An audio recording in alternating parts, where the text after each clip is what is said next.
What's going on YouTube, and welcome to the first ever episode of My Shitty Kitchen. My name is Tyler, and a lot of you might know me from my gaming videos on my other YouTube channel, Baus Phoenix. But what you may not know is that I actually have a culinary background and education from Le Cordon Bleu. I haven't used that degree in almost 3 years, and I really wanted to put it to use by cooking in my kitchen here and showing you guys how to make some food and sharing with you some of the knowledge that I still remember and maybe learning a little bit more along the way. So today, I got something a little simple planned for us. We're going to be making chicken with bacon, asparagus, risotto, and I'm going to walk you through some of the steps and some of the things I do while I'm cooking. So let's get started. Let me show you guys the ingredients. Okay, so to start with, we're going to be using some bacon. We've got a whole chicken here that I'm going to cut down. We've got our chicken stock base because I don't have the time or the space to actually make chicken stock, and plus I'm kind of lazy, so this actually works pretty nicely. Next, we've got our arborio rice, which is what we're going to be using for our risotto. It's a short, starchy rice that absorbs a lot of the liquid that we're going to be using to make it, and the cooking process for a risotto is actually pretty interesting, and we'll see that here. Grapeseed oil is my oil of choice. We're going to be using this because it has a really high smoke point and it allows us to get a really good sear on our chicken. And then of course we've got butter, some herbs. I'm going to be using thyme for my chicken, a lemon, a shallot, some garlic, salt, pepper, parsley for garnish, and then our asparagus here. So asparagus is actually in season right now, being spring. This is really nice, and I think it's going to go really nicely with our bacon over here. As for tools, you're going to need a few things. I've got my chef's knife here, which is actually an 8-inch Shun Premier. Very, very nice knife. I'm very proud of this knife. The one good thing you're going to need in your kitchen, if you have any tools at all, the one thing you have to have is a good chef's knife. This is a fantastic one. This is a little more advanced. I had this for my culinary days when I actually worked in a kitchen. Very nice knife, hand-hammered Damascus steel. Then you're gonna need a boning knife. You don't actually have to have one of these. A chef's knife will work fine, but it's really easy to cut down our chicken when we have a boning knife. I always try to use the right tool for the job if I have it. If I don't, I improvise, and that's the mark of a true cook, if you can improvise when you don't have the tools that you need. This little thing right here is a honing tool, and that's actually used to hone our knives. Don't mistake this for sharpening. Sharpening knives is totally different. Honing is a different process. I've got some tongs here, I've got a mixing bowl, and then I've got several pans. I'm using a cast iron pan, a pan without the non-stick surface. It's really good to have a pan like this. It has it without the non-stick surface. This is going to be really good for searing a lot of different things. A lot of people think that non-stick is the way to go, but sometimes you need a pan without that non-stick surface. So this is my tool setup here, very simple, and then I also have a cutting board. That's pretty much all you're going to need to get started here. Let's go ahead and jump into the prep. First up, we're going to be prepping our asparagus for our risotto. What I'm going to do is actually I'm going to be roasting this. So I'm going to cut these woody ends off. You'll see asparagus has these really like woody ends. They almost look like, I don't know if you can see that, they almost look like a bamboo shoot right there. And you want to make sure that you cut that woody end off up until about this green part here where it stops being white or purple. Here's the finished product of the asparagus. You can see I got nice little knife cuts here.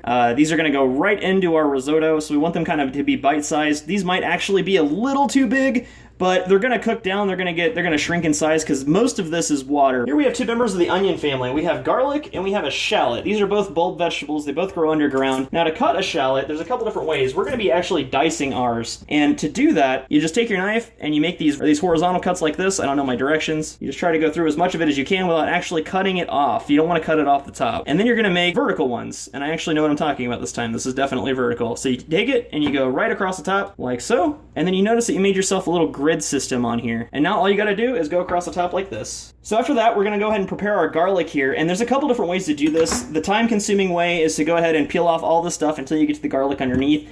I don't really have time for that, and I'm not working in a professional kitchen right now, so I'm just gonna go ahead and cut straight across the top. And then we just break it off. And then after that, peel all this leathery stuff off, just like the shallot. Our garlic cloves are peeled and ready to go. I want to show you guys a couple different ways to cut garlic. The way that I usually do it though is I'll just smash it like this so I have a flat surface to cut on. One of the big cardinal rules in the kitchen is you always want a flat surface to cut on if you can. And then we're just gonna go ahead and cut across like this so we get some small pieces, get all that off our blade here, and then we're gonna run over it with our knife here. This one's probably the least complicated out of everything we've done so far. All I'm gonna do with this is cut it right down the center like that. Okay, so we got our chicken breasts off. They're nice and neat over here in the side. The prep we're going to be using for our chicken is very simple. All we're going to do is we're going to take some kosher salt here and our black peppercorn grinder, and we're going to just season these both sides, and that'll be pretty much it, and they'll be ready to cook. We have our last protein component to this dish, and that's going to be our bacon. So what we're going to do with this is we're going to take this and we're actually going to cut it into lardons, and that's basically just little slices of bacon. Move your knife through. My knife is extremely sharp, and yours should be too. Never cook with a dull knife. A dull knife is the most dangerous thing in the entire kitchen. We're gonna need, this is why we need our mixing bowl. We're gonna go ahead and pour those in there, and then we're gonna have a little bit of grapeseed oil. So you can use grapeseed oil, or you can use olive oil, whatever you want. Go ahead and toss this in the oil, get your hands in there. So we do that, and then we're gonna season. So just put a little bit of salt in there, you want some pepper, and And we're going to bring out our lemon that we cut up earlier. So it's been sitting here for a couple minutes, and it's had some time to mature. Go ahead and just squeeze a little bit of lemon juice. Remember, a little bit of lemon goes a very long way. That's why I only have one. The other thing with lemons is they're also really, really good at finding cuts on your hands that you didn't know you had.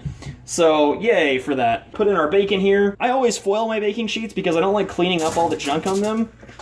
So what you want to do is you want to put this on here, and you want to spread it out a little bit. There we go, and we're going to chuck this in the oven, and it should be done here in a second. We're going to get started on some other projects while this is cooking. Our asparagus is in the oven, and we have a couple of things to do before that finishes. So the first thing you're going to need is we're going to need to make some stock. We're going to go ahead and get this stock started, and we're going to start searing our chicken breast. Okay, so this is the part that I'm really excited about. This is the part where we actually get to cook some. So you want a really hot pan when you put your protein in, because that's going to allow you to sear a lot better. Okay, here we go, guys. This is the moment of truth. I don't know if you can see it, but the oil is starting to kind of separate. You might be able to see a little bit of smoke coming off of it there. This pan is ready for protein now. We're going to go ahead and put our chicken in here. Okay, so I always try to put it in skin down. And you may want to stand back because it may be kind of volatile. So put that in there and let it cook. Don't touch it. You should be about ready. And that's pretty good. The next thing I want to do here is I'm going to throw in a little knob of butter. I got this unsalted butter here. Try to use actual butter. The stuff that comes in a tub and says Country Crock on the side is actually more vegetable oil than anything. You want real butter. Go ahead and throw that in there and let it melt down. And what this is going to do, we have all this extra oil in here, all this extra fat. That's going to help fill in these crevices here that didn't get seared. Another thing that I really like to do is to take some of the herbs that I'm using. Like I showed you earlier, we're using thyme. And I'm actually not going to remove all this. I'm just going to throw it right in the pan. And you hear that you get that little firecracker noise. Now my favorite part here, you're going to get just a regular teaspoon or tablespoon or whatever, and we're actually going to start basting this. And this hot oil is going to serve a really good purpose. One, it's going to flavor our meat. Two, it's going to help fill in, like I said earlier, those little crevices where we didn't actually get to sear it. So you see there's like some spots that aren't necessarily like dark and crispy. I just like to start the sear on the stove top here, and then I'm going to transfer this to the oven and the pan and everything. What we're going to be doing now before we start toasting this arborio rice is we're going to be setting up the flavor of it, and to do that, we're going to sweat these vegetables. So sweating is a lot different than actually just like cooking them. When you sweat something, you typically do it over a lower heat, so like a medium-low heat, just enough to get it really warm, and to start turning translucent. These will start turning, they'll lose their purple color, they'll kind of be almost see-through. You won't even really know they're there. Okay, so we got our shallots in there. I actually took a second before I did this to go over to the oven and remove our asparagus and bacon. It's actually very nicely roasted. I'm pretty sure it's done. I'm gonna try some, and it's awesome. Very much good to go. So we're gonna keep an eye on our shallots here for a second. Let those kind of sweat out. We're gonna add our garlic, and then we're gonna start toasting our arborio. And turn up our heat a little bit, and then we're gonna drop some of this arborio rice in here. And I gotta fight with this plastic thing while my food's burning. That's always awesome. There we go. All right, so just get a nice little like drop in there. Remember, a little bit of the stuff goes a long way. Put our garlic in here too. I'm probably not going to use all of this because this is a lot of garlic. We're just going to put enough in there to kind of flavor that. So then just keep moving it around the pan. Why we're doing this is toasting it allows it to get a little bit more flavor in there, gives it a little bit more of a nuttier flavor, and it also makes it easier to cook better. So we're going to toast this for a few seconds. Okay, so the big thing here is while I'm waiting for my arborio to toast, I want to make sure that I keep pulling my chicken out to check on it. And then we don't want to stop basting it. So pull it out, make sure you're using an oven mitt because this is hot. You know, just as a rule of thumb, assume that everything in a kitchen is hot. So go ahead and baste these, and you'll see that they're all nice and shiny. We want to keep that up throughout the cooking process. And this is even starting to burn through my oven mitt here. So very, very hot. Be careful. Flip that over on the other side after you basted it. There we go. And you see how much these shrunk down? See how much juice was in those? Those are about done. They've probably got a few more minutes in there. We're going to pull them out, let them rest, and then we're going to finish up our arborio while that's going on. I don't know if you guys can see this, but our rice is very much toasted. A lot of it's brown and nutty. It's going to be hard to get all of it, and I'm never very good at that. So toss it around a little bit. And now it's time to go ahead and start adding our stock. So this is the most annoying part of making risotto, and this is one of the reasons I hate doing it, because you have to sit here and consistently do this until your rice is finished. So pour a bunch of stock in there. It's going to be kind of loud. Just kind of fill up the pan. Don't worry about putting too much in there. So you got a lot of stock. You want to keep your pan hot. You want to keep your stock hot. And then what you're going to do is you're going to do this is what's called the washing machine technique. So keep your pan moving and keep your spoon moving as well. This is going to keep the rice from sticking to the bottom of the pan, which it loves to do. Arborio rice loves to burn itself. So go ahead and keep stirring this, and you'll notice that it starts to get kind of creamy, like if you've ever made grits or oatmeal on the stove or anything like that. Very similar process. This takes like 20 minutes though. You see how quickly this stuff absorbs liquid, so we're gonna keep putting more and more in until this is finished, and this actually takes a long time, so just keep putting liquid in, moving it around, and get it to a texture that you like that is considered done. This is finishing up. I went ahead and got our chicken breasts out here. I don't know if you guys can see that, but they actually turned out really nice. I'm really proud of these. So what we're gonna do now is, while our rice is cooking, we're gonna go ahead and remove these from the pan. Look at that, that is awesome. I'm very proud of how that turned out. That looks amazing. So we're gonna take these out of the pan, transfer them to a plate, and then tent them with foil. They're gonna rest. It's really important to let your meats rest because after you cook them, like I said earlier, all that juice is running to the center. And if you let it rest, it all has time to go back out towards the edges. So our rice is almost done here. It's pretty much good to go. The last thing we're gonna do is we're gonna finish it out. We're gonna butter it out, put a little bit of butter in there, and then typically, when you make risotto, you usually use a little bit of cheese to finish it. I don't really have anything super fancy, so I'm just using Kraft Parmesan. Some of you that are chefs out there in the industry that are watching, or people that are actually way better at cooking than I am, will probably cringe at this. But we're gonna finish it out with a little bit of cheese. And I've used this a lot in the past too. When you make risotto, the finished product should be kind of like this. See how it sticks together, but it has a little bit of give to it like that? How it kind of spreads out as I try to put it back together. That's pretty much the texture that you want. That's the amount of liquid you want in there to finish it off with. The last thing we need to do is we need to take our asparagus and our bacon here, and we're gonna go ahead and just fold all of this in. So we're gonna put all this into the pan, and this is pretty much ready to go. The last thing I'm gonna do here is we're gonna go ahead and make a sauce, and that's gonna complete our dish. This pan is what's left over from when we cooked our chicken, and you'll notice that in the bottom of it, we've got a lot of this brown stuff, a lot of that crusty brown stuff. I know that sounds disgusting, but it's actually delicious, and it's called soot. What you want to do before you actually use this is remove all the fat from the pan, so just tip the pan, into the trash, whatever, get your fat out of there, all your oil, stuff like that, and then you're left with, just the soot on the bottom here. You're going to heat this up, and then we're going to do something called deglazing. All right, see how it's starting to boil a little bit? It's pretty much hot enough. Let's go ahead and pour the pan in here. And move it around. Get some of that brown stuff off the bottom.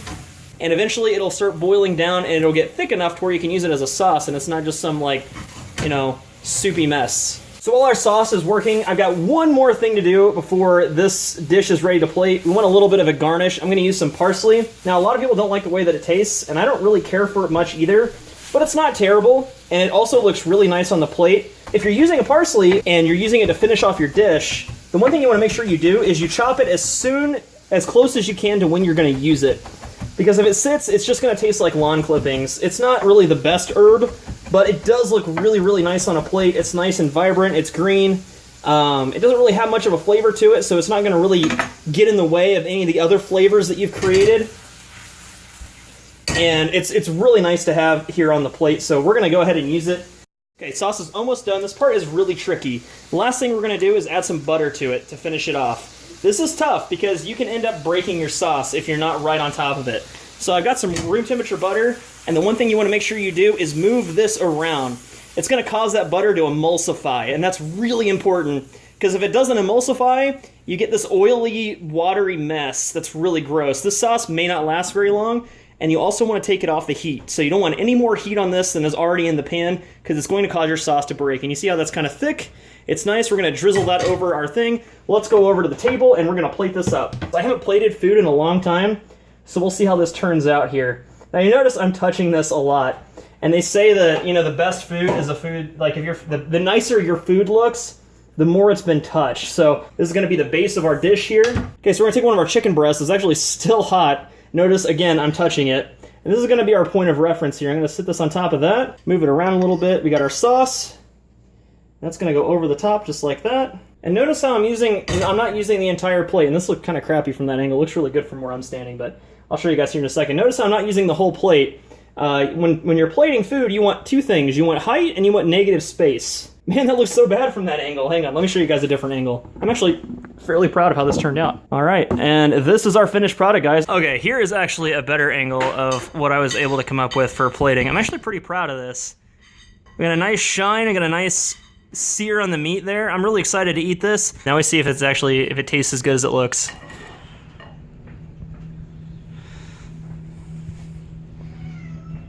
Oh, wow.